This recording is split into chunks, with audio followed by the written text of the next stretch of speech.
नमस्कार मंडळी, स्वागत आहे. तर आज आपण बनवणार आहोत दही भेंडी. त्यासाठी काय करायचं मंडळी, आपल्याला भेंडी घ्यायची स्वच्छ अशी धुवून आणि त्याला आपल्याला अशा प्रकारे कट करून घ्यायचं आहे. इथेच आपली भेंडी कट करून तयार आहे. नंतर काय करायचं मंडळी, दही भेंडीसाठी आपल्याला काय काय साहित्य लागणार आहे. त्यासाठी आपल्याला एक कांदा बारीक चिरून घ्यायचा, हिरवी मिरची, थोडासा लसूण, कोथिंबीर आणि कढीपत्ता. त्यानंतर काय करायचं मंडळी, एक भांडं घ्यायचं. त्यात काय करायचं आहे, आपल्याला दही घ्यायचं आणि त्यात दही टाकायचं.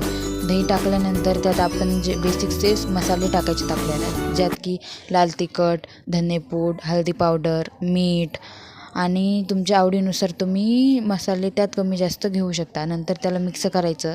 गॅसवर एक कढई ठेवायची, त्यात तेल टाकायचं आणि तेल टाकल्यानंतर जी भेंडी आपण चिरून ठेवलेली ती टाकायची.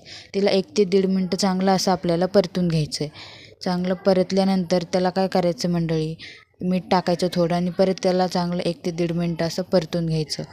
परतल्यानंतर तिला एका प्लेटमध्ये काढून घ्यायचं आहे आपल्याला. परतून कमी गॅसवर हिला परतून घ्यायचं आहे.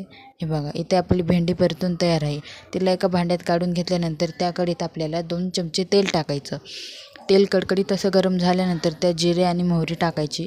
नंतर काय करायचे, त्यात आपल्याला कढीपत्ता टाकायचा. कढीपत्ता टाकल्यानंतर जे आपण लसूण केलेला ते पण टाकायचा आणि लसूण टाकणं झाल्यानंतर लसूण थोडासा परतला की त्यात आपल्याला कांदा टाकायचा. कांद्याला चांगला असं गुलाबी होईपर्यंत परतून घ्यायचं आणि नंतर जे दही आणि आपण मसाले एकत्र केलेले होते ते टाकायचे आणि त्याला चांगलं असं मिक्स करून घ्यायचं आणि वरून थोडीशी कोथिंबीर टाकायची आणि त्यात जी आपण भेंडी भाजून घेतलेली ती टाकायची. तिला चांगलं असं मिक्स करायचं. त्या प्रकारची भेंडी खाऊन जर कंटाळा आला असेल तर अशा प्रकारची अगदी सोपी अशी दही भेंडी एकदा नक्की करून बघा. चवीला एकदम छान अशी लागते. व्हिडिओ आवडल्यास लाईक करायला विसरू नका. थँक्यू.